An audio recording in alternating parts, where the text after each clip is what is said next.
Au cours des 9e et 10e siècles, l'âge des Vikings battait son plein à travers le nord-ouest de l'Europe. Alors que les Danois attaquaient l'Angleterre et la France, les raids des Nordiques faisaient de l'Irlande un champ de bataille presque permanent.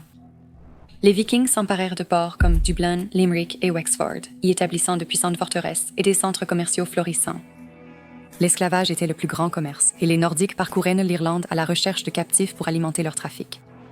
En réaction, les rois d'Irlande devinrent plus agressifs et ces clans s'unirent davantage sous le haut-roi qui allait diriger le combat contre les Vikings. Les Nordiques avaient la rapidité de leurs dracars, mais les Irlandais avaient l'avantage de la surprise et de l'embuscade.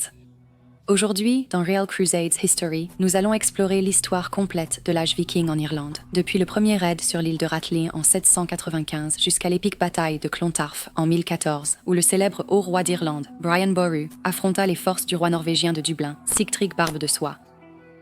Rejoignez-nous.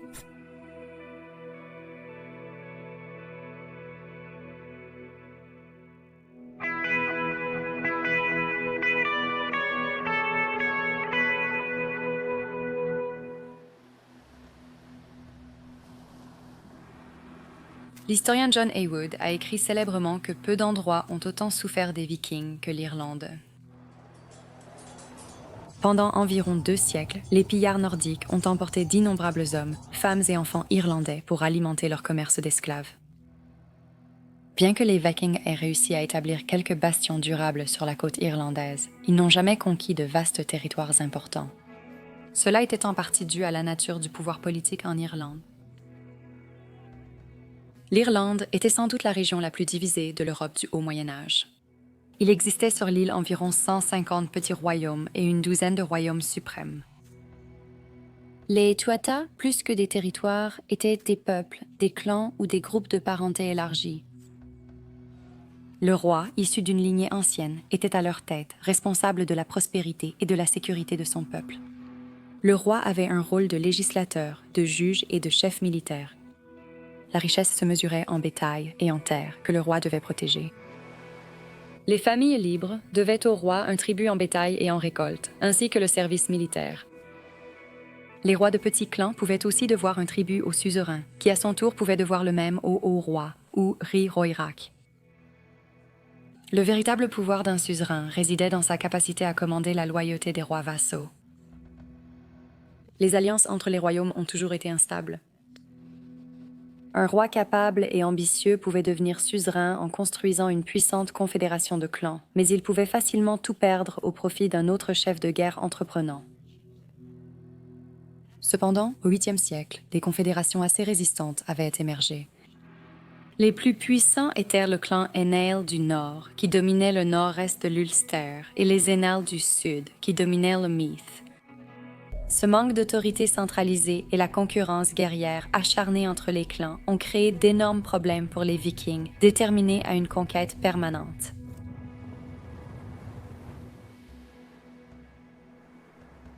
Les Vikings ciblant l'Irlande étaient principalement norvégiens. Ils ont débarqué en Irlande en passant par les îles du Nord et les Hébrides. 795 est l'année du premier raid nordique enregistré en Irlande, lorsque les Vikings ont pillé le monastère de Reshru, aujourd'hui l'île de Rathlin. En 798, les hommes du Nord ont attaqué l'île de Saint-Patrick, volant le bétail et détruisant le sanctuaire de Doshana. Dans les années 830, des flottes d'environ 50 ou 60 navires arrivaient pour mener des attaques plus systématiques. Les hommes du Nord évitèrent la côte ouest montagneuse et accidentée de l'Irlande, préférant cibler la côte est, plus peuplée et plus riche. Ils commencèrent à utiliser les rivières irlandaises, telles le Shannon, pour piller les riches monastères de l'île. L'Irlande fut le berceau du christianisme dans les îles britanniques. L'île était chrétienne depuis le vieux siècle, et ce sont les moines irlandais qui avaient répandu la foi dans le nord de la Grande-Bretagne. Pendant des siècles, les monastères irlandais ont prospéré, entourés de villes et de villages florissants. Selon une chroniqueuse du 7e siècle, une communauté s'était développée autour du monastère de Kildare. Nul homme n'a à craindre d'adversaires mortels ni de rassemblements d'ennemis, et qui pourrait compter les innombrables foules de gens venus de toutes les provinces qui s'y rassemblent. Certains viennent pour l'abondance de ces festins, d'autres, malades, viennent chercher une guérison, d'autres encore viennent simplement pour regarder passer la foule. Ces mots ont été écrits avant l'aube de l'ère viking en Irlande. Les communautés irlandaises se battaient, mais la rapidité des navires vikings leur permettait souvent de s'échapper avant qu'une force ne puisse les affronter. La terreur s'empara des moines dans leur monastère, qui priaient pour que des tempêtes chassent les hommes du nord des mers. Dans les marges d'un commentaire sur la grammaire latine, une moniale du IXe siècle du monastère de Saint-Gall a écrit « Le vent violent agite les cheveux blancs de la mer ce soir. Je ne crains aucun viking sauvage traversant la mer. » Mais bientôt, les Vikings ne sont plus venus seulement piller, mais conquérir. En 839, une flotte menée par le chef de guerre Thorgil le Diable, appelé Targishas par les Irlandais, remonta la rivière Bann jusqu'au Lough Neagh. Au lieu de piller puis de repartir, Thorgil établit un camp fortifié sur la rive du lac. Là, les hommes du Nord restèrent pendant 3 ans, pillant le cœur de l'Ulster chaque été. C'était la première base côtière viking jamais établie. Les Irlandais les nommaient Longford.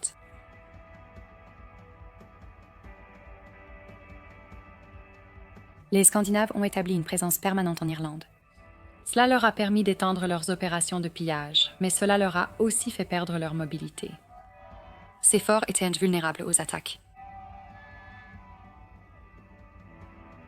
En 840, Thorgil le Diable a pillé l'important monastère de Saint-Patrick à Armagh, en Irlande du Nord. C'était ici le véritable centre de la vie spirituelle de l'Irlande, le lieu de la mort et de l'enterrement de Saint-Patrick. Au fil des années, l'endroit était devenu un vaste complexe d'écoles, de communautés monastiques et de marchés. De nombreux rois irlandais conservaient leurs trésors royaux chez Saint-Patrick, espérant que le saint veillerait sur leurs richesses. Les monastères étaient souvent des dépôts d'objets précieux.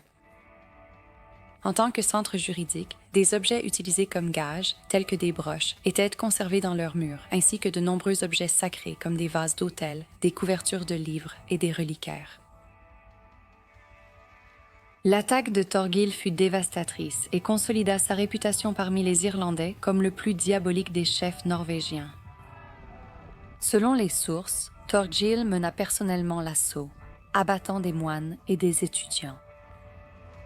Ces Vikings brisèrent les autels, forcèrent les tombes et les reliquaires.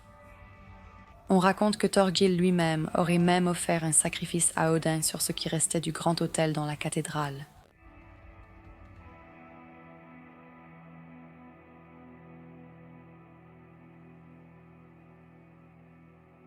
Le butin obtenu était si immense que Thorgil revint 2 fois la même année. Après sa dernière attaque, il a entièrement brûlé le monastère. Thorgil le Diable n'était pas comme les précédents pillards vikings de l'Irlande. Lars Brownworth suppose que son objectif n'était rien de moins que la conquête de toute l'île. En 841, sur la côte est de l'Irlande, il a établi un long fort à un endroit défendable avec une excellente baie. Le site était connu des habitants sous le nom de Blackpools, Dublin. Thorgil a entouré sa forteresse d'un épais mur de terre surmonté de palissades en bois. En 844, Thorgil a conduit sa flotte sur le Shannon jusqu'à Loch Ree, où il a érigé un autre long fort. De là, il a lancé de vastes raids à travers les grandes Midlands. Mais en 845, Thorgil a été tué par Mael Sichnaill, le roi irlandais de Meath. Nous ne savons pas exactement comment cela s'est passé, mais le religieux gallois Gérald de Galles, écrivant des siècles plus tard, raconte une histoire fantastique à ce sujet. Gérald affirme que Thorgil a envoyé un message à Mael Taishnall pour demander la main de sa fille en mariage. Mael Taishnall accepta, mais envoya à la place un groupe de jeunes hommes imberbes déguisés en sa fille et en ses servantes. Lorsque la future mariée et ses compagnes furent amenées devant Thorgil, les jeunes hommes arrachèrent leurs déguisements et tuèrent le chef viking ainsi que ses guerriers. D'autres victoires irlandaises suivirent. Les annales d'Ulster décrivent 4 batailles en l'an 848, au cours desquelles les armées irlandaises ont vaincu les Vikings, qui ont subi d'énormes pertes. Les guerriers irlandais collectaient généralement les têtes ennemies, une ancienne coutume celtique, plutôt que de faire des prisonniers. En 849, Mael Secnaill a capturé et mis à sac Dublin. Cela a incité de nombreux colons nordiques à chercher des butins plus faciles. Cependant, les choses allaient de nouveau changer en 853. Lorsque 2 frères norvégiens, Olaf et Ivar, sont arrivés à Dublin avec leur propre flotte. Ensemble, ces frères allaient sécuriser Dublin pour les Norvégiens et établir le royaume viking de Dublin. L'ère viking en Irlande était loin d'être terminée.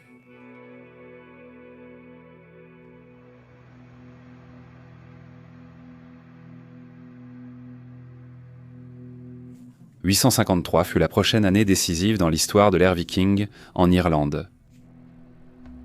Cette année-là, 2 frères norvégiens, Ivar et Olaf, prirent dans le contrôle de Dublin, expulsant les Danois. Ensemble, les 2 frères devinrent rois conjoints de Dublin, transformant la ville d'un avant-poste de pillage en un véritable centre de pouvoir. Traditionnellement, Ivar a été identifié au légendaire Ivar le Désossé, fils du plus célèbre et insaisissable des Vikings, Ragnar Lodbrok. La plupart des historiens remettent en question l'existence même de Ragnar. John Haywood qualifie les tentatives d'identifier Ivar à Ivar le Désossé de peu convaincantes. Lars Brownworth affirme que, contrairement à Thorgil le Diable, Ivar et Olaf n'étaient pas en partie intéressés par la soumission de toute l'Irlande. Au lieu de cela, ils voulaient établir Dublin comme une base commerciale et un tremplin pour des raids à travers les îles britanniques. Les petits royaumes irlandais qui parsemaient l'intérieur de l'île étaient trop belliqueux et trop nombreux pour que les Norvégiens puissent les conquérir, mais depuis la côte, un royaume viking pouvait être défendu et enrichi. Dublin est devenu l'un des ports les plus prospères de l'Occident au début du Moyen Âge. Elle était bien reliée aux centres commerciaux de la Norvège, de l'Angleterre et des territoires francs et constituait une escale de choix pour les Vikings qui partaient vers l'Atlantique Nord. Les longs ports de Limerick, Waterford, Wexford et Cork sont également devenus plus fréquentés et plus riches. Olaf et Ivar ont cherché à tirer parti des divisions politiques au sein de l'Irlande. Ils ont forgé une alliance avec Cerbhal mac Dúlenga, roi d'Austric, dans le sud-est de l'Irlande, contre le haut-roi, Moll Shecknell. L'histoire de cette période n'est pas aussi simple que les Irlandais contre les Vikings.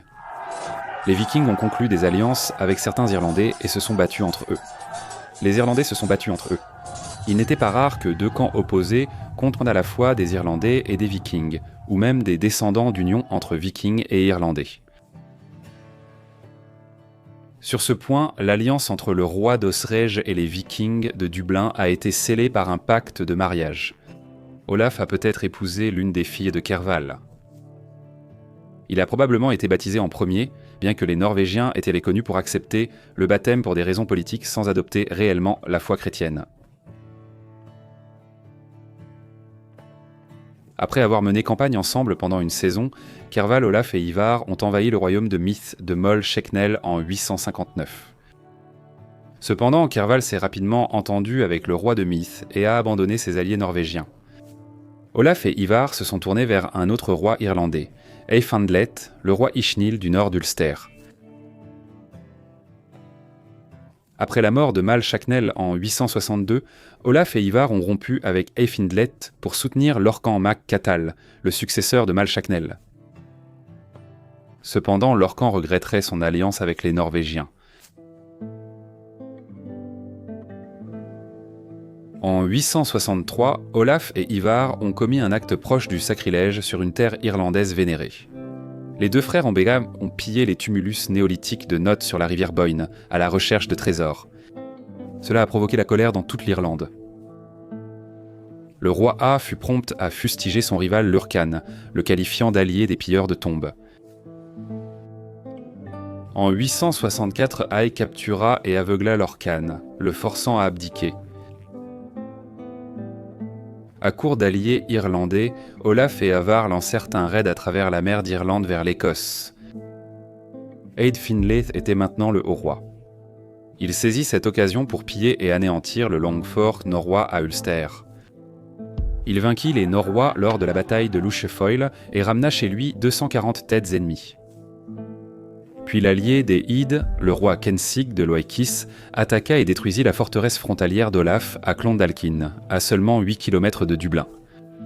Tous ces événements ont démontré les vulnérabilités du royaume côtier norrois face à un Ard-ri motivé et puissant.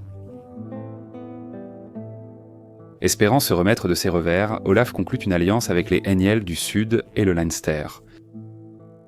A infligé une défaite décisive à cette alliance lors de la bataille de Schiliner le 6 septembre 868, seulement 3 ans avant qu'Alfred le Grand et son frère Ethelred remportent leur première grande victoire contre les Vikings en Angleterre à Ashdown. Parmi les morts se trouvait l'un des propres fils d'Olaf. Olaf jura de se venger. En 869, Olaf lança un raid massif contre Armagh, saccageant la ville et le complexe du sanctuaire et emmenant environ 1000 captifs. Ce fut un coup dévastateur pour le roi Ey, le protecteur supposé du monastère. Leur coffre débordant de butin, Olaf et Ivar lancèrent d'autres raids à travers la mer d'Irlande. Ils ont pillé Strathclyde 2 années de suite, revenant avec de nombreux captifs. En 872, Olaf et Ivar pillèrent à nouveau les terres de leur ancien ennemi, le roi de Meath. Mais en 873, Ivar tomba malade et mourut. En 875, Olaf était lui aussi mort, tué au combat contre le roi Constantin Ier d'Écosse.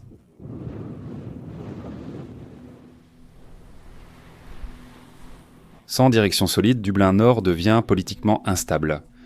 Une fois de plus, les Vikings danois défièrent maintenant les Norvégiens pour le contrôle de la ville. Halfdan le souverain d'York et l'un des commandants de la grande armée païenne qui terrorisa l'Angleterre semble avoir pris et gouverné Dublin pendant un certain temps. Les Irlandais eux-mêmes faisaient pour la distinction entre les Scandinaves danois et norvégiens. Les Danois, ils les appelaient les païens sombres, tandis que les Norvégiens étaient appelés les païens clairs. Une fois de plus, les Norvégiens se sont alliés à Fingliat, qui a vaincu Halfdan et placé l'un des fils d'Ivar sur le trône de Dublin.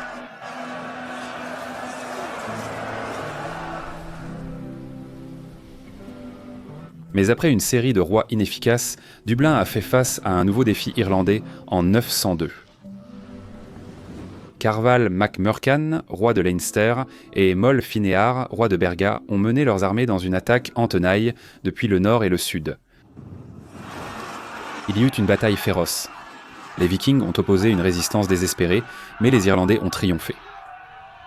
Les Nordiques se sont enfuis sur leurs navires, la plupart trouvant refuge dans les régions d'Angleterre sous domination danoise, appelées Danelaw. Cette victoire monumentale des Irlandais a mis fin à la domination viking à Dublin pour l'instant. Ainsi s'acheva la première ère viking de l'Irlande.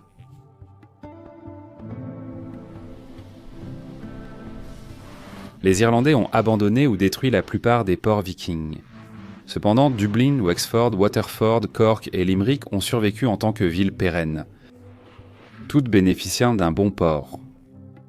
Des traces du port viking d'origine à Dublin ont été retrouvées. Des sites funéraires nordiques, des rivettes de navires et même les vestiges d'un rempart défensif. Le site d'origine se trouvait peut-être près du château de Dublin, à proximité du Dublin, la mare Noire, d'où la ville tire son nom anglais.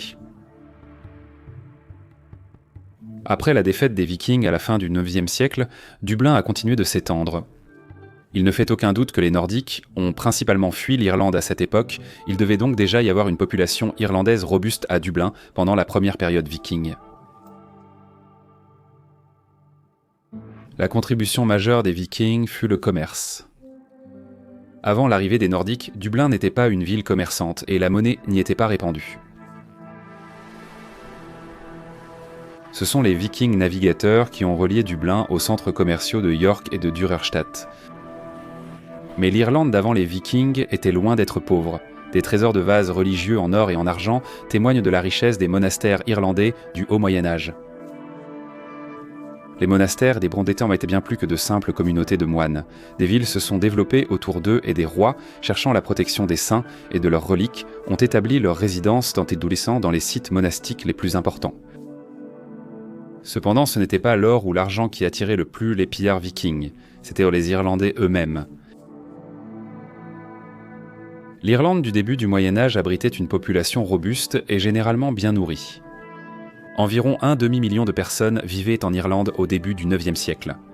Des hivers doux, des étés frais et des précipitations régulières permettèrent à l'herbe de pousser toute l'année, permettant aux bovins et moutons de paître pendant l'hiver. Peu de gens souffrirent d'une pauvreté grave. Les épidémies touchant le bétail pouvaient provoquer des famines, mais c'était rare. La viande était facilement disponible.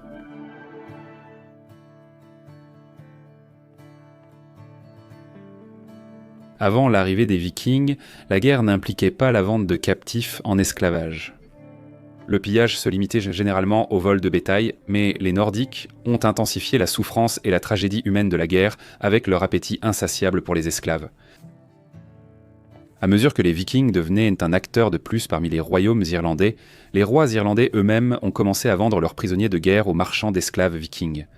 Le marché des esclaves du début du Moyen-Âge était une affaire très lucrative, et les Vikings qui voyageaient loin à bord de leurs navires exceptionnels étaient sans doute les marchands d'esclaves les plus entreprenants de l'époque. Les captifs chanceux étaient rachetés par leurs proches, mais ceux qui ne pouvaient pas l'être étaient vendus à l'étranger. L'Angleterre anglo-saxonne et les royaumes francs avaient en tous deux un commerce d'esclaves actif, mais les Vikings préféraient généralement les prix plus élevés qu'ils pouvaient obtenir dans l'opulent empire byzantin et les califats arabes. La majorité des captifs irlandais ont probablement terminé en Scandinavie, dans les villes prospères d'Espagne musulmane ou d'Afrique du Nord.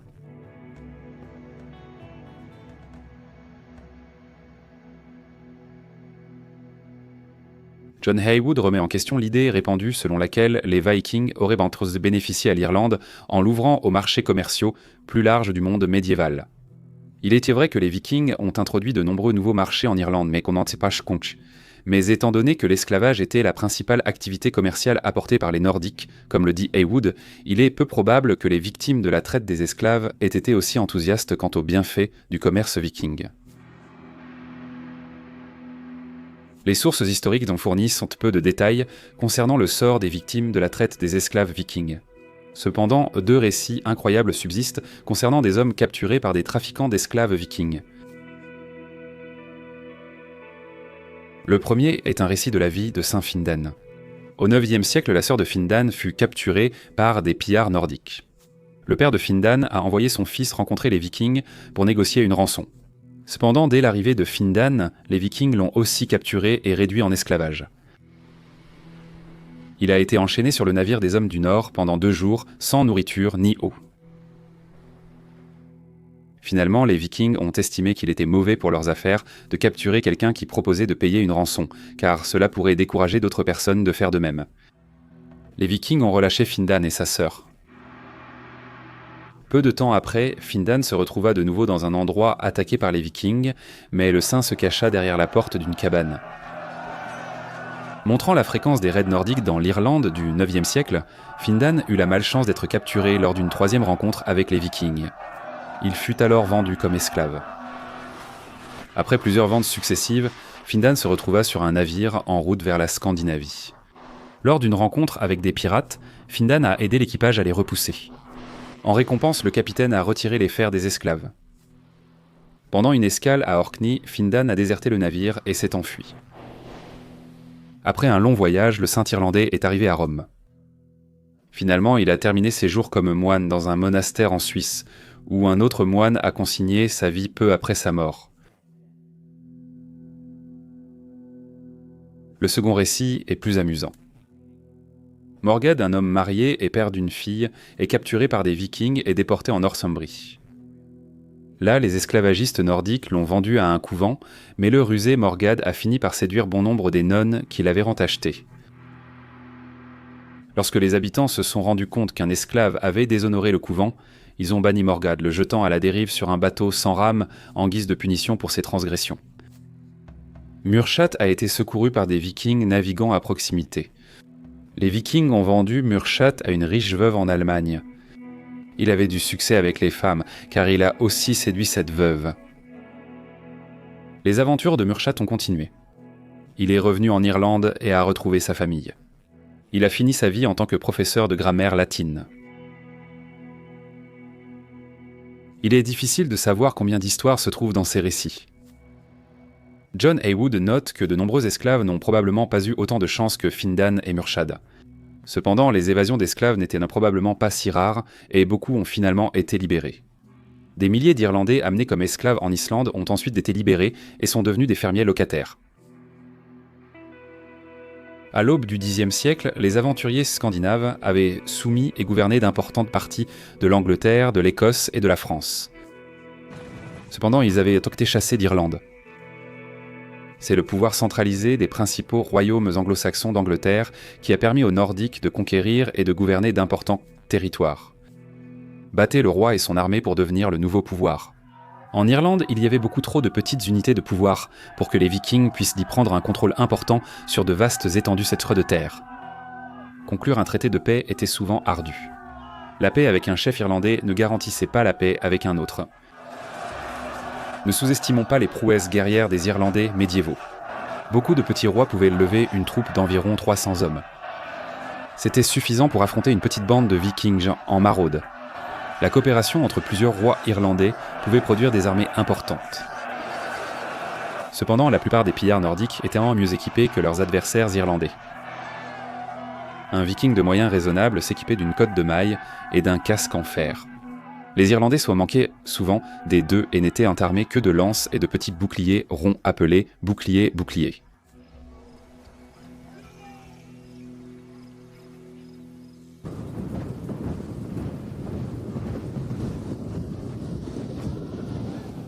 Pour surmonter ce désavantage, les Irlandais privilégiaient l'embuscade et les attaques éclairs plutôt que la bataille ouverte.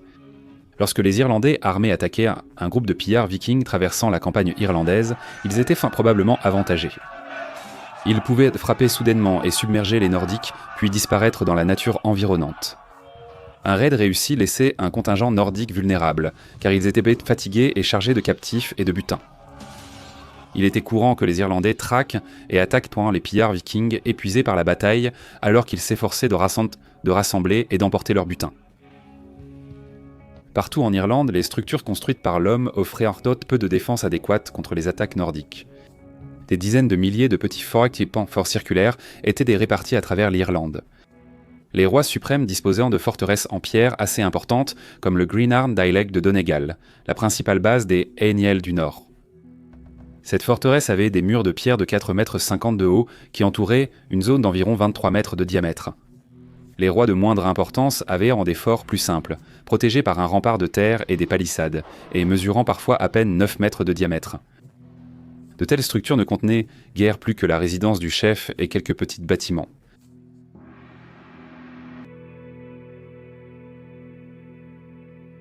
Pendant environ 40 ans, l'Irlande fut en grande partie épargnée par les raids vikings. Durant cette période, les Nordiques étaient très actifs en Angleterre et en France. Mais au début du Xe siècle, les Anglo-Saxons et les Francs remportaient de plus en plus de victoires dans leurs efforts contre les redoutés hommes du Nord. Une fois de plus, l'Irlande a attiré les chefs vikings entreprenants. Fait intéressant, la seconde ère viking de l'Irlande a commencé par une bataille entre des chefs norvégiens rivaux. En 914, Ragnald, un petit-fils d'Ivar, l'ancien roi de Dublin, a vaincu un chef viking rival lors d'une bataille navale au large de l'île de Man. Ragnald a ensuite établi un long port à Waterford, à l'extrémité sud-est de l'Irlande. Les Norvégiens étaient de retour. La seconde ère viking d'Irlande débutait.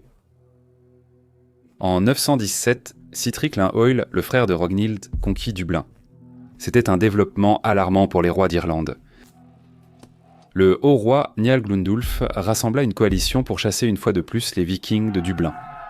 Les annales des 4 maîtres rappellent que le haut roi prononça le discours suivant le matin de la bataille. Que quiconque souhaite un bouclier tacheté, une épée dentelée infligeant des blessures et un javelot vert pour blesser les misérables, qu'ils partent tôt le matin vers Allclear. Cependant, la bataille bobée du pont de l'île s'avéra être une victoire décisive pour Sihtric l'unijambiste. Au cours de cette bataille, 6 rois irlandais furent tués, y compris le haut roi Niall lui-même. Lars Brandworth la qualifie de plus grande défaite jamais infligée aux Irlandais par les Nordiques. Cette victoire assura que Dublin resterait un bastion viking, mais la guerre continuerait.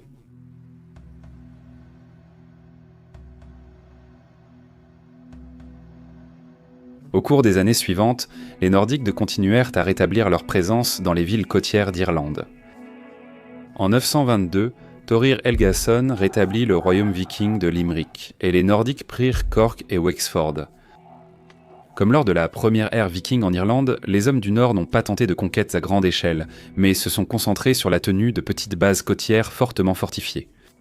Dublin dominait la plus grande région connue sous le nom de Dublinshire, qui s'étendait le long de la côte de Wicklow au sud jusqu'à Skerries au nord, et aussi loin à l'intérieur des terres que Leixlip, Salmon Leap, en vieux norrois, sur la rivière Liffey.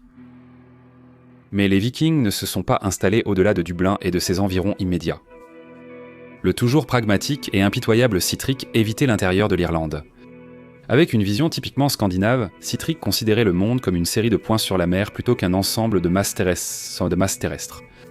Comme le souligne Lars Brownworth, les Vikings pouvaient traverser la mer facilement et gouverner un seul royaume comprenant des ports en Angleterre et en Irlande. Une fois Dublin sécurisé, Sihtric laissa son royaume irlandais entre les mains de son cousin Guthfrid et mit les voiles vers York. York était déjà gouverné par Ragnald, le frère de Sihtric, qui la voyait comme un bien familial. Sihtric fut accepté comme roi là-bas. Sihtric passa les 6 années suivantes à étendre et à consolider la domination viking à travers la Northumbrie.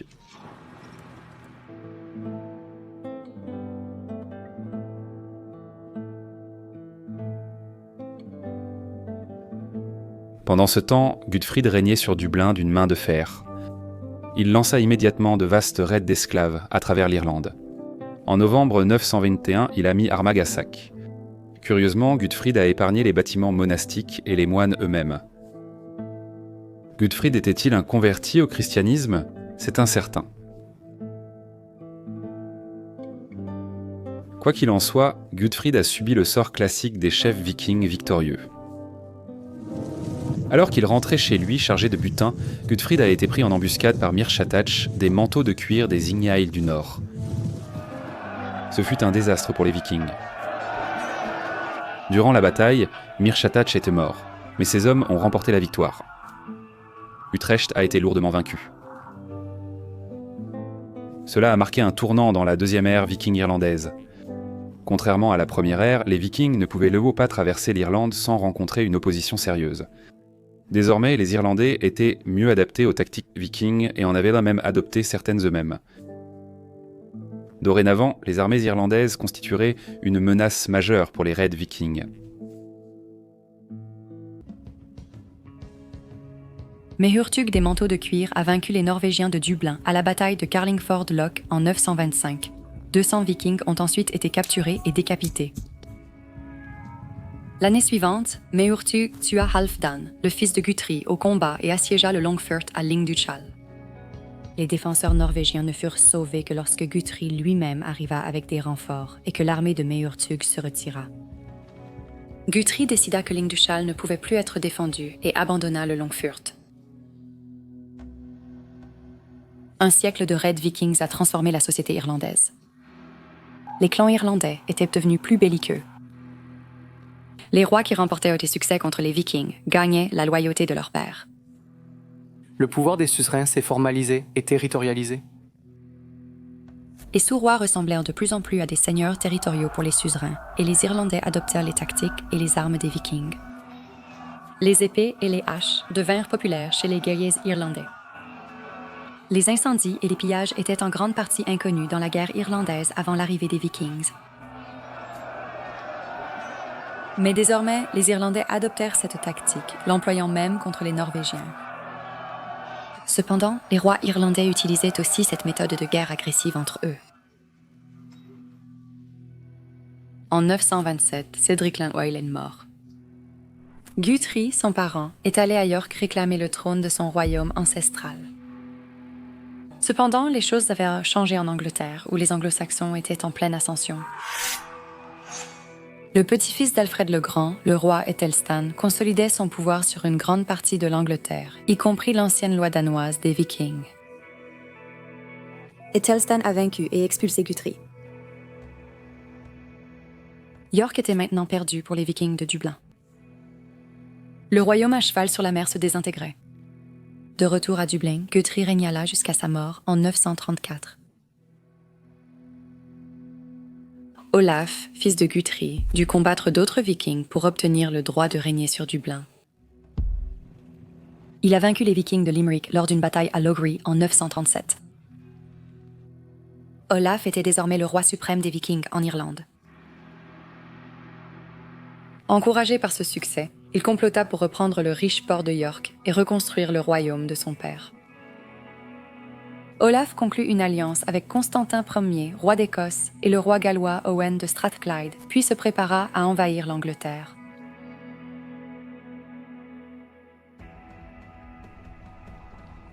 Max Adam note que la flotte qu'Olaf a rassemblée était remarquablement grande pour l'époque. Adams conclut que l'armée d'Olaf devait être exceptionnellement nombreuse pour le Xe siècle, comptant peut-être environ 8000 hommes. Avec ses alliés écossais et gallois, Olaf devait commander une force d'environ 10 000 ou 12 000 hommes. Il est clair que les Vikings de Dublin pouvaient mobiliser d'immenses ressources pour lancer une expédition aussi ambitieuse. Olaf avait bien l'intention d'inverser les victoires de la dynastie d'Alfred le Grand en Angleterre.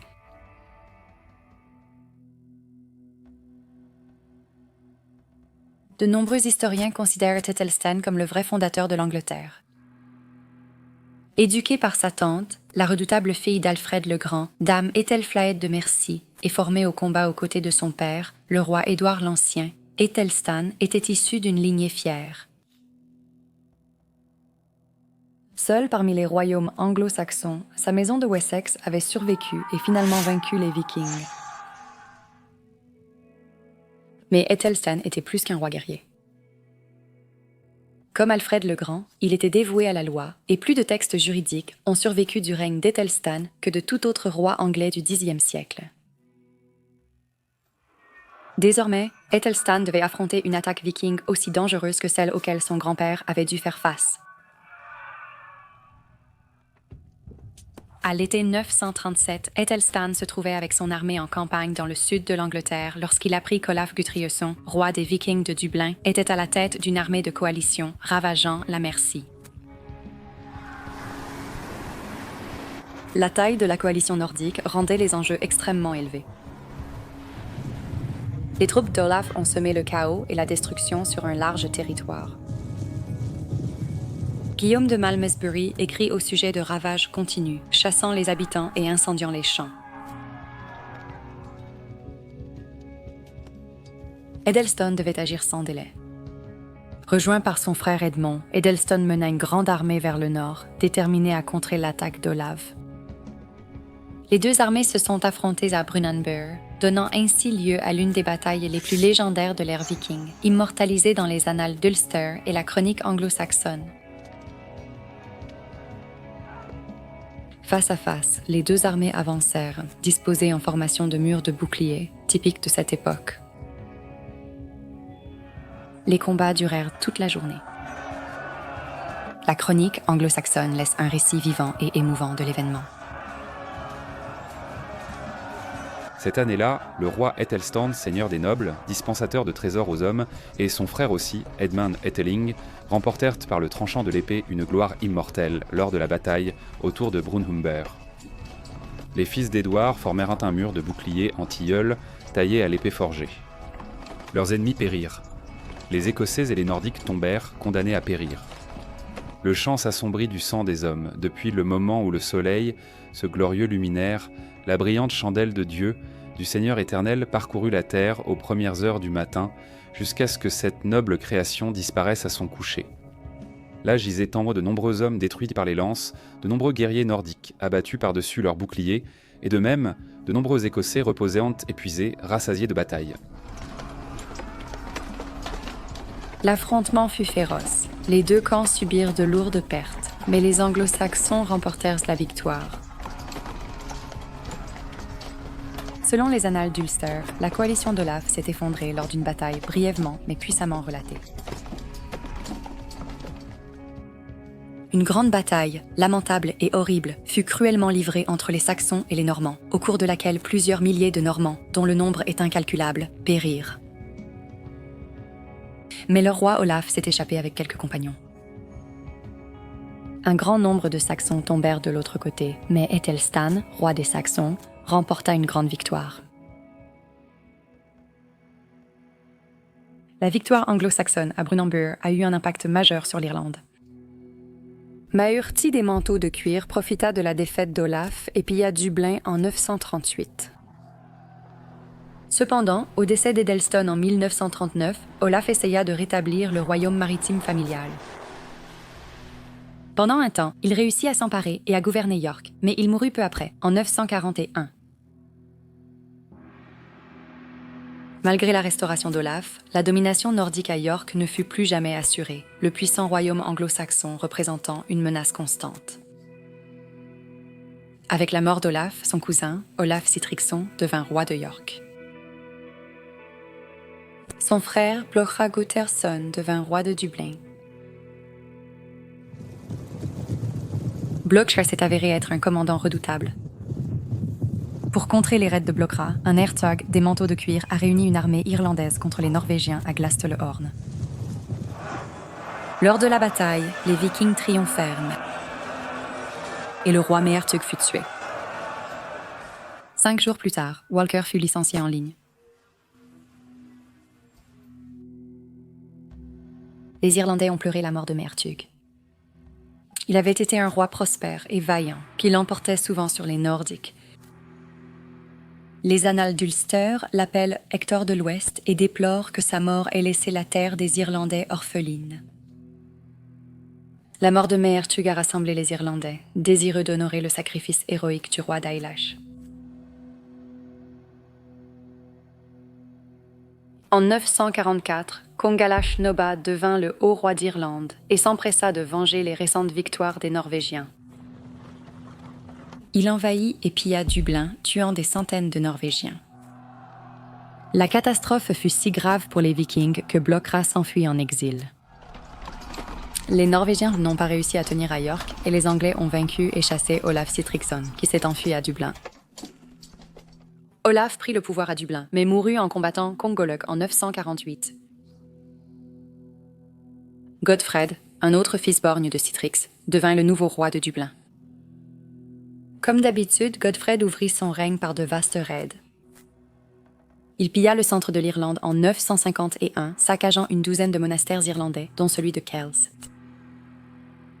Les annales d'Ulster rapportent que 3000 hommes furent emmenés captifs à Dublin, ainsi que d'immenses butins de bétail, de chevaux, d'or et d'argent. Cependant, les annales rapportent, avec satisfaction, que le jugement divin s'ensuivit. Des épidémies de dysenterie et de lèpre se sont répandues dans tout Dublin.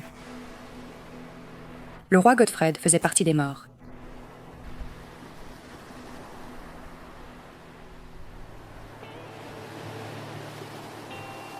Il devint de plus en plus évident que les Vikings d'Irlande entraient dans ce que Lars Brownworth appelle une période de relative faiblesse.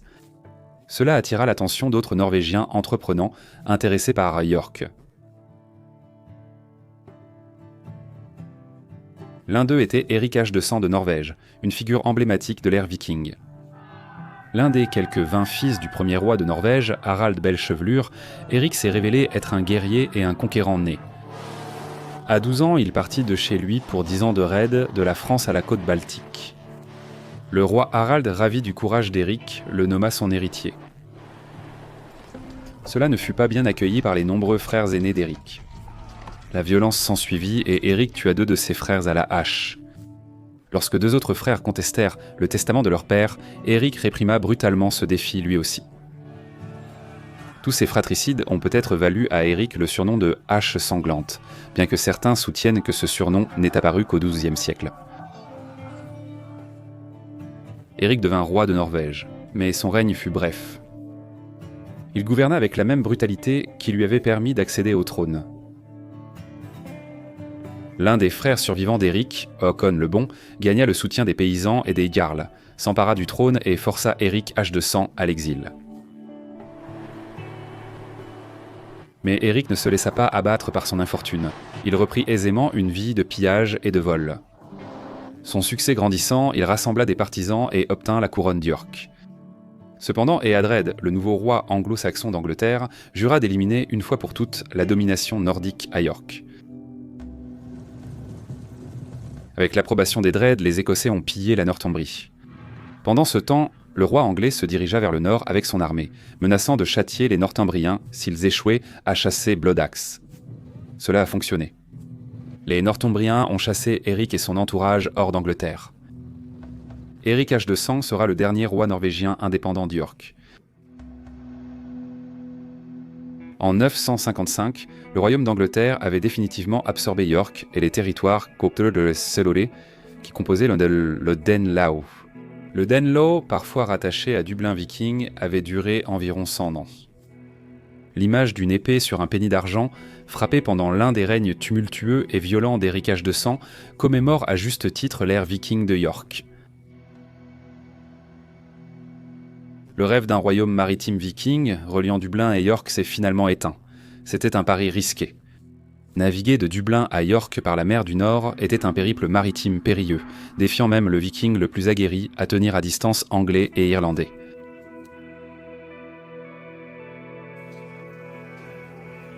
Contrairement à la plupart des anciens dirigeants nordiques de Dublin, Olaf Sittriksson évitait les raids réguliers. Il s'est plutôt focalisé sur la navigation dans la politique tumultueuse des rois irlandais rivaux. Par le mariage, Olaf s'est lié aux aristocraties guerrières d'Irlande.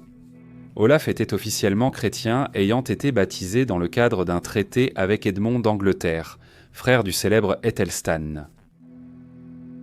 D'abord, Olaf a épousé Dunlace, la sœur du haut roi Domnall O'Neill, qui a régné de 956 à 980. Après la mort de Dunlace, il a épousé Gornflath, la fille du roi de Leinster, Murad MacFinn. Durant son règne, Olaf s'est opposé à son beau-père, le haut roi Domnall, et à plusieurs rois du Leinster.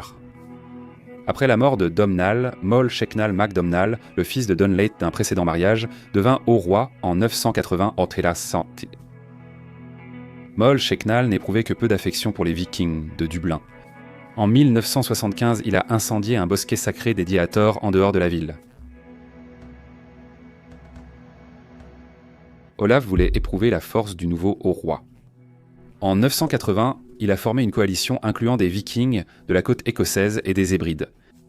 Les troupes de Moll Sheknal ont rejoint les soldats irlandais du Leinster et de l'Ulster.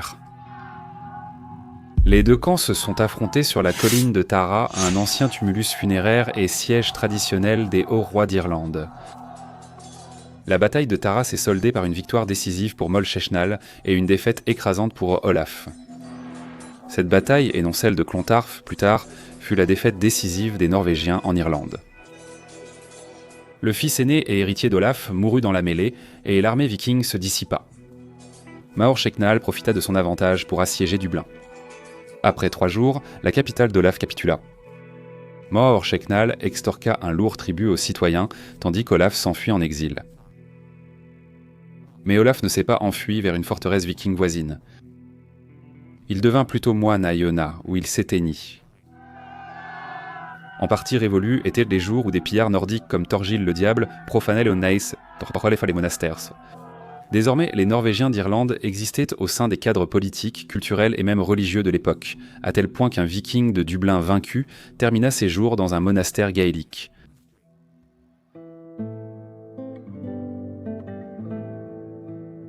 Une fois de plus, un roi irlandais régnait sur Dublin, mais cette fois, il l'avait pris à un souverain norvégien, au moins nominalement chrétien, lié par mariage aux principales dynasties d'Irlande. En effet, Maor Sheknal nomma comme vassal, pour gouverner Dublin en son nom, le propre fils d'Olaf et de Dunlaith, Jarnar Aerni. Jarnar, demi-frère du haut roi, incarnait la fusion des cultures norvégiennes et irlandaises. Son père était un célèbre aventurier et conquérant viking. Sa mère était la fille d'un haut roi irlandais. Était-ce ainsi que la seconde ère viking de l'Irlande allait se terminer avec l'envahisseur et l'envahi qui fusionnèrent ? Quoi qu'il en soit, la victoire de Mael Seknaï à la bataille de Tara mit fin à la domination de Dublin en tant que puissance indépendante. À partir de ce moment, les Norvégiens n'exercèrent plus de pouvoir indépendant sur l'île. Au lieu de cela, ils naviguaient parmi les rois irlandais en conflit. L'ère où de redoutables guerriers, tels que Thorgild le Diable, paraissaient en mesure de s'emparer de l'Irlande entière, appartenait au passé. Le verdict de Tara a consolidé Moll Sheknal comme le dirigeant le plus important d'Irlande. La province de Meath détenait désormais fermement la fonction de haut roi. Une menace périphérique troublante agaçait la dynastie de Meath. Les rois de Munster, établis dans la région rurale du sud-ouest. On disait que la maison royale de Munster avait le pouvoir de vaincre les Vikings.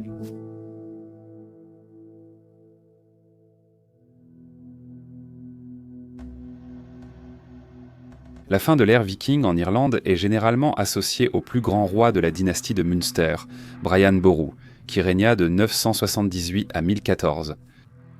La vie et la carrière de Brian sont devenues légendaires en Irlande. L'ascension de Brian Boru au pouvoir ressemble à une véritable épopée. Brian, le fils cadet, ne s'attendait sans doute pas à devenir roi. Il était l'un des 12 fils d'une dynastie de rois mineurs de second ordre. Brian a été éduqué par les moines d'un monastère du Munster, où il a appris à jouer de la harpe. Des années plus tard, les Irlandais adopteront la harpe comme symbole national en hommage à Brian. Les monastères irlandais, loin d'être primitifs, permirent à Brian d'apprendre le grec et le latin. Il adorait les écrits de Jules César, son général favori. Il admirait le talent de César à déstabiliser l'ennemi et sa méthode de mémoriser les plans de bataille contre l'espionnage. Mathgaman, le frère aîné de Brian, devint roi des Dalgash après la mort de leur père, Kensig Maclochan. Leur royaume comprenait à peu près l'actuel comté de Clare et devait un tribut au trône de Munster. Dès son jeune âge, Brian apprit la guerre auprès de Mathgaman. En 967, Brian et son frère combattirent Ivar et les Vikings de Limerick à Solcat. Les Dalgash triomphèrent et mirent fin à l'expansion d'Ivar. L'année suivante, Mathgaman et Brian capturèrent et mirent à sac Limerick même, exécutant tous les hommes en âge de combattre. Les autres captifs furent vendus comme esclaves. Ivar s'enfuit en Bretagne mais revint avec la flotte en 969 et reprit Limerick. Finalement, les Dalgash vainquirent Ivar une fois de plus en 972, reprenant ainsi Limerick. Lors des deux confrontations avec les Vikings de Limerick, la famille de Ryan a fait un progrès décisif. Vers 970, Mathgaman vainquit son suzerain, Malmuad, roi de Munster, et s'empara de la forteresse clé de Cashel Rock. Cashel est un point fort naturel, une colline traîtresse de calcaire qui offre une vue imprenable sur les plaines du comté de Tipperary. Le rocher de Cashel est un site emblématique du folklore irlandais. Selon la légende, un ange serait apparu devant deux porchers, au vieux siècle, leur disant que celui qui allumerait un feu au sommet du rocher de Cashel deviendrait roi du Munster. Les deux hommes se sont empressés de transmettre cette information à Conall Corc, l'ancêtre ancien de Malmois. Conall Corc a rapidement allumé un feu au sommet de l'éperon traître. Saint Patrick est arrivé en Irlande 60 ans plus tard. En baptisant Angus, le roi de Munster, la crosse de Saint Patrick a accidentellement transpercé le pied du roi. Pensant que cela faisait partie de la cérémonie, le roi Angus a souffert en silence, signe de l'endurance et de la force des rois guerriers du Munster. Bien que le saint n'ait pas remarqué qu'il avait blessé le roi, les spectateurs, eux, l'ont vu, et Patrick s'est demandé pourquoi personne d'autre ne voulait être baptisé ce jour-là. Quand Patrick a réalisé ce qui s'était passé, il s'est excusé, mais Angus a répondu qu'aucune douleur n'aurait pu l'empêcher de recevoir le sacrement. Patrick avait baptisé le roi de Munster dans le sang. Le rocher de Cashel avait été oint du sang du roi.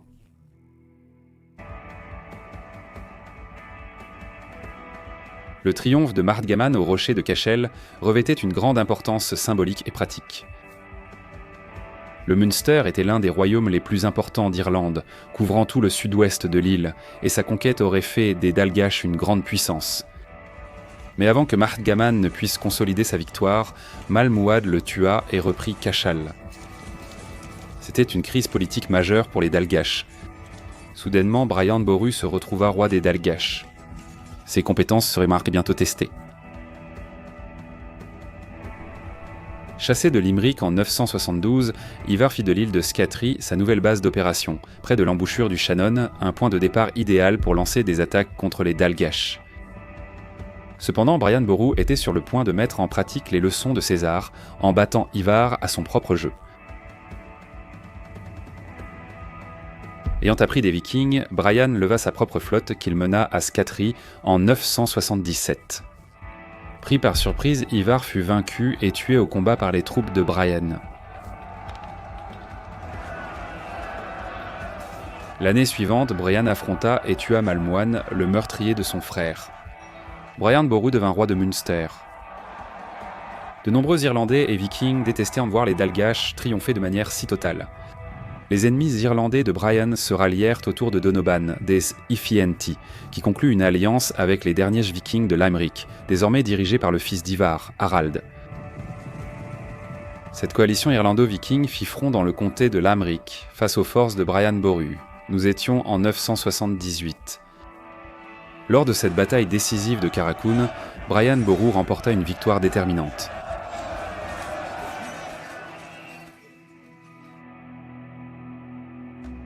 Don Juan et Harald moururent tous les deux lors des combats, et leur coalition s'effondra.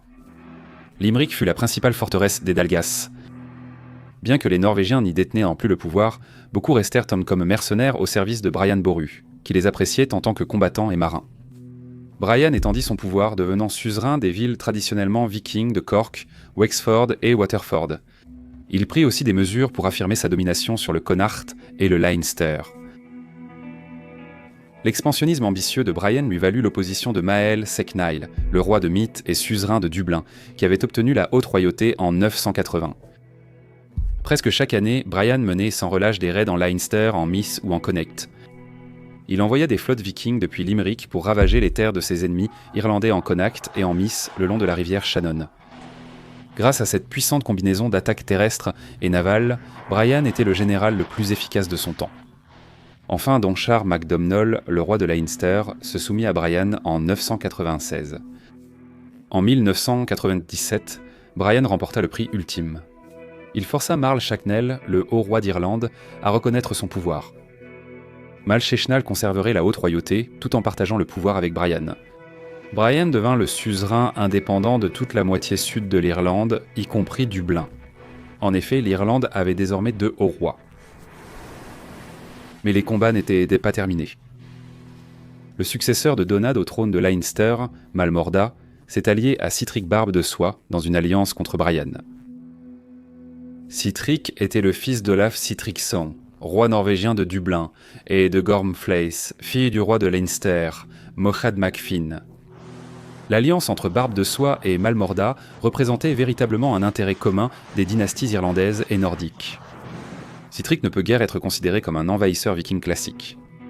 Il était aussi chrétien que Brian Boru, mais Sitric et Malmorda considéraient tous deux Brian Boru comme la menace principale pour leur pouvoir. En 999, Brian et Mal Shacknell menaient leurs 2 armées contre Sitric et Malmorda, piégeant les rebelles dans un passage étroit et les anéantissant presque. Sitric garda son pouvoir à Dublin, mais dut jurer allégeance à Brian. Cette victoire rehaussa encore le statut de Brian, éclipsant de plus en plus le haut roi d'Irlande. En 1002, Brian se sentit assez fort pour prendre la haute royauté elle-même à Malshanial. Cette humiliation valut à Brian l'inimitié éternelle de Malshanial. En secret, l'ancien haut roi contacta Sitrix Barbe de Soie. La faction du Leinster voulait aussi la chute de Brian. Les ennemis de Brian complotèrent ensemble, planifiant leur prochain coup pour détruire totalement Brian Boru.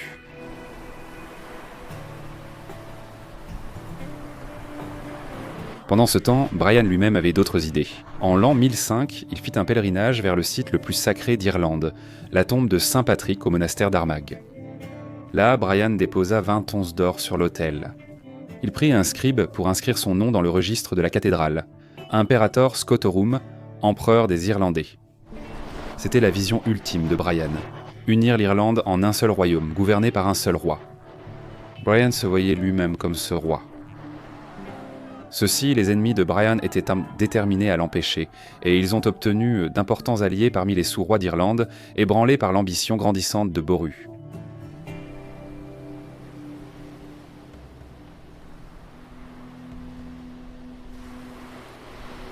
En 1014, Cédric Barbe de Soie et ses alliés se sentaient assez forts pour passer à l'action. Pour augmenter ses chances, Cédric a sollicité l'aide de forces vikings étrangères à l'Irlande. Sigurd le Costaud, Jarl des Orcades et un Danois nommé Brodir arrivèrent à Dublin avec une force nordique considérable avant Pâques en 1014. Sigurd, un vrai viking, combattait sous la bannière du corbeau d'Odin. Pendant ce temps, Brian rassembla ses vassaux. Il avait même ses propres alliés vikings.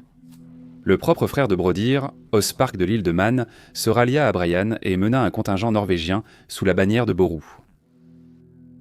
L'histoire des frères Brodir et Ospark, parfois alliés, parfois ennemis, est un autre fil fascinant dans les annales de l'âge des Vikings.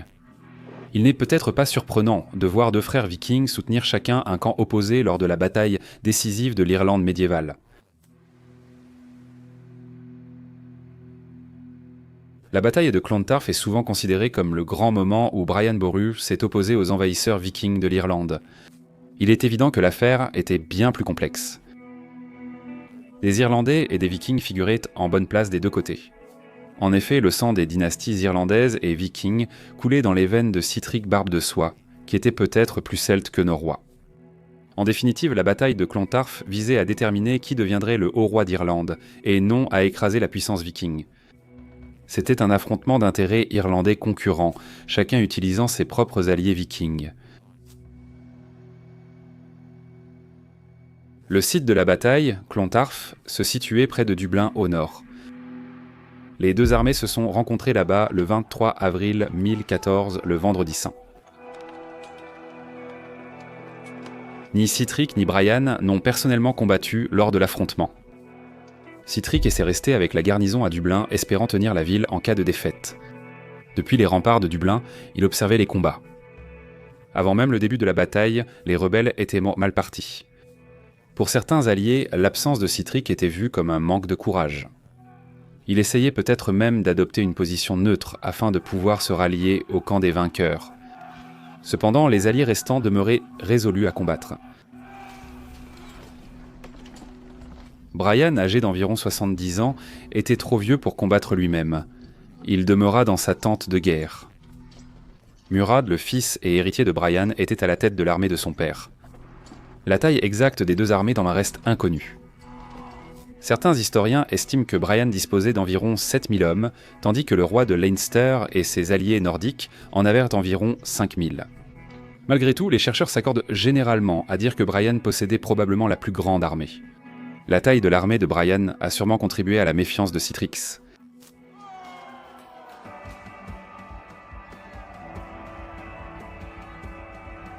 La bataille a débuté de façon conventionnelle, avec deux champions de chaque camp s'affrontant en duel. Des hommes sont tombés lors de ce premier affrontement, marquant le début de la véritable bataille. Les deux armées se sont principalement battues à pied, chaque camp se tenant épaule contre épaule, lances levées et boucliers superposés dans la formation traditionnelle du mur de bouclier. Les lignes adverses se sont percutées, frappant à l'épée ou tentant de poignarder au-dessus ou sous les boucliers ennemis. L'issue dépendait de qui céderait le premier. C'était une forme de combat éprouvante et épuisante. Toute la journée, les combats ont continué. Pourtant, aucun camp ne céda. Les rebelles, ayant plus à perdre, se battirent farouchement. La coalition du Leinster prit l'avantage un moment, repoussant les troupes de Brian, mais l'armée de ce dernier reprit du terrain, forçant l'ennemi à se replier vers le pont. Deux petits fils de Brian tombèrent, mais ces hommes poussèrent tant les Vikings de Brodir à rompre les rangs et battre en retraite. Mais Sigurd le Robuste, brandissant sa bannière au corbeau, les rallia de nouveau au combat. C'était un geste héroïque qui faisait appel aux instincts ancestraux des Vikings, qui croyaient que la victoire reviendrait à quiconque brandissait la bannière au corbeau, bien que cela se fasse au prix de la mort de celui qui la portait. Alors que la bataille atteignait son apogée, les sources décrivent une scène digne des anciennes sagas nordiques. Le fils de Brian, Murchad, assis sur un cheval blanc et brandissant une épée dans chaque main, aurait tué 100 hommes de ses propres coups. Finalement, Murchad affronta Sigurd en personne.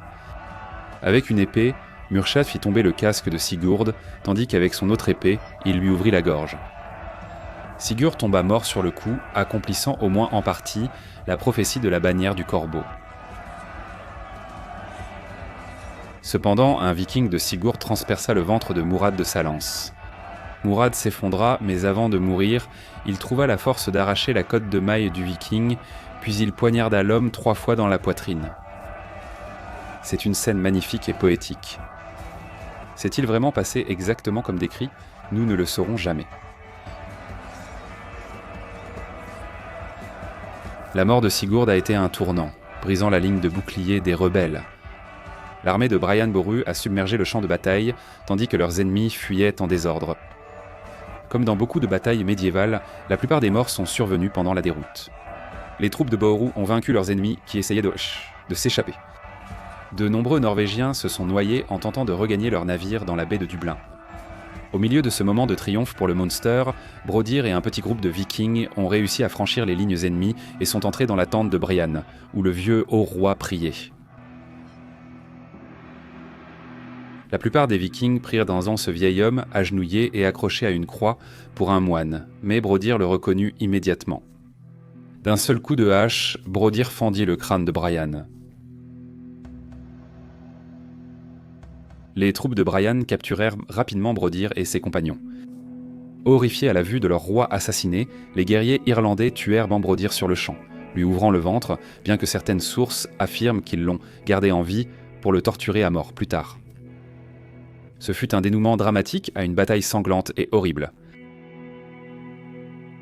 Malgré la mort de Brian, son armée avait vaincu.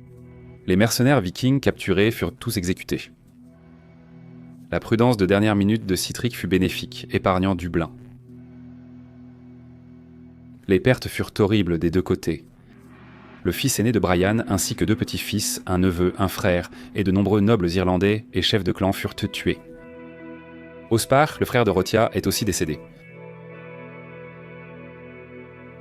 La bataille de Clontarf est l'archétype de la victoire à la Pyrrhus. La mort de Brian et de Murchad a provoqué le déclin des Dalgash. Le fils cadet de Brian, piètre successeur, a pris le trône, entraînant l'effondrement de l'Empire. L'hégémonie durement acquise de Boru avait disparu. Au final, les 2 chefs restés à l'écart ont triomphé. Mar Channal retrouva la haute royauté et Sihtric resta maître de Dublin. Sihtric avait survécu à la grande lutte entre les hauts rois rivaux et les dynasties irlandaises. Sa position demeura essentiellement inchangée. Il restait le vassal du haut roi, même si c'était un autre haut roi. Dublin, dominé par le royaume de Leinster, n'était plus un centre de pouvoir en Irlande, mais elle restait le port le plus important de l'île. Ce n'était certainement plus une ville viking. Le commerce via Dublin enrichissait Cédric. En 1029, il paya une rançon énorme pour libérer son fils Olaf de la garde du roi de Brega, versant 1200 vaches, 120 poneys, 71 d'or et 71 d'argent. Il récompensa l'homme qui avait mené les négociations avec 80 têtes de bétail. Le descendant des pillards, Viking était désormais un sous-roi irlandais riche et bien établi. En 1028, il fit un pèlerinage à Rome. D'après tous les témoignages, c'était un chrétien sincère qui cherchait le pardon de ses péchés au centre du monde chrétien latin. À son retour, il fonda la cathédrale Christ Church à Dublin.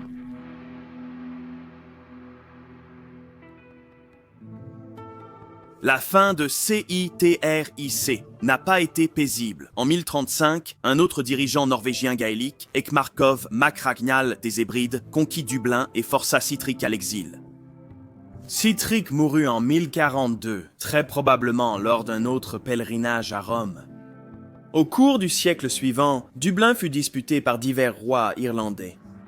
Parfois, les hommes du Nord reprenaient le contrôle de la ville, mais ils étaient différents. Pour tous les changements que les Vikings avaient apportés à l'Irlande, l'Irlande avait profondément changé les Vikings qui étaient venus sur ces terres. Au XIe siècle, les hommes du nord d'Irlande n'étaient plus des Vikings tels que nous les imaginons souvent. Ils parlaient le gaélique, pratiquaient le christianisme et étaient désormais pour la plupart d'ascendance mixte irlandaise et nordique. Les rites funéraires païens furent remplacés par des pratiques chrétiennes. Les Nordiques conservaient leur adresse maritime et leur flotte demeurait prisée des rois irlandais. Mais à ce stade, il est difficile de distinguer le début et la fin des Irlandais et des Nordiques. Les hommes du Nord qui étaient restés en Irlande avaient maintenant leur identité propre en Angleterre. On les appelait les Östman, les hommes de l'Est, soit de l'Irlande de l'Est.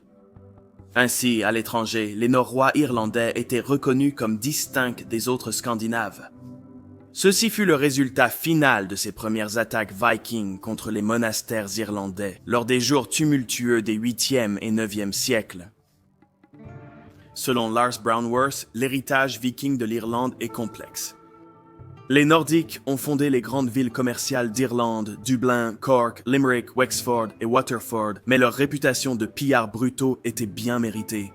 Ils ont apporté beaucoup de destruction à une civilisation irlandaise à son apogée. D'innombrables hommes, femmes et enfants irlandais sont morts dans la violence de cette époque et bien d'autres encore ont terminé leur vie en esclavage, victimes du tristement célèbre commerce d'esclaves apporté sur l'île par les Vikings. Ce commerce d'esclaves a conduit de nombreuses victimes irlandaises à la misère dans des contrées lointaines, puisque les marchés les plus prisés des Nordiques étaient les riches cités byzantines et musulmanes du sud et de l'est. L'esclavage faisait partie de l'Irlande à l'époque de Saint Patrick, mais il avait disparu. Ce sont les Vikings qui l'ont réintroduit. Et le commerce des esclaves a prospéré dans l'Irlande post-Viking. L'Église l'a condamné, rappelant les souffrances de Saint Patrick en tant qu'esclave. En 1171, lorsque les armées anglaises ont pris le pouvoir en Irlande, un clerc irlandais a proclamé que Dieu avait envoyé les Anglais pour mettre fin au commerce des esclaves. C'est bien sûr une conclusion discutable, puisque de nombreux Irlandais de l'époque considéraient la présence anglaise comme oppressive.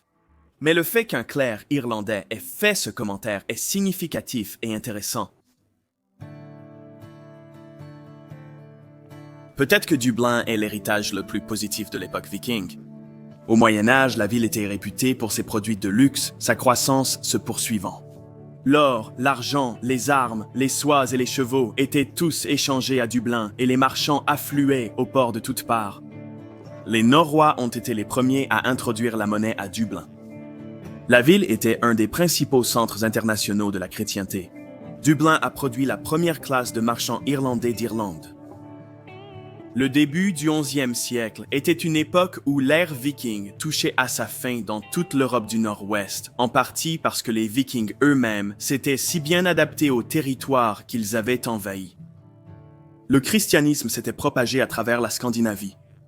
Au début du XIIe siècle, le roi de Norvège serait le croisé Sigurd Ier, qui navigua avec une flotte de Norvégiens chrétiens pour aider le roi Baudouin de Jérusalem dans sa croisade contre les Turcs. Ensemble, Baudouin et Sigurd visitèrent le Jourdain, le lieu du baptême de Jésus-Christ. Il est remarquable de voir un marin norvégien vénérer le Christ dans le pays de sa naissance et de sa mort aux côtés d'un roi croisé. Les changements qui avaient eu lieu en Irlande étaient similaires à ceux qui s'étaient répandus dans l'ensemble de l'ancien monde viking. Le XIe siècle allait s'avérer être une période capitale dans l'histoire européenne. Le christianisme latin émergeait comme une puissance montante dans le monde méditerranéen. Les populations augmentaient de l'Italie à l'Angleterre. La richesse croissait et la puissance militaire était en hausse dans les royaumes de l'Occident latin. Ces changements ont également touché l'Irlande. Les Vikings avaient apporté une grande partie de ce changement. Leur violence et leur brutalité ont renforcé les organisations militaires et politiques des Irlandais et leur errance incessante a favorisé l'essor du commerce. Mais c'est peut-être les Norvégiens eux-mêmes qui ont connu le plus de changements. Vers le milieu du XIIe siècle, ils avaient pratiquement disparu en tant que groupe distinct en Irlande, absorbés par les Irlandais. Lorsque les Anglo-Normands sont arrivés pour conquérir l'Irlande au milieu des années 1100, les Vikings avaient pratiquement disparu. Ce qui restait, c'était la Nouvelle-Irlande qu'ils avaient aidé à créer.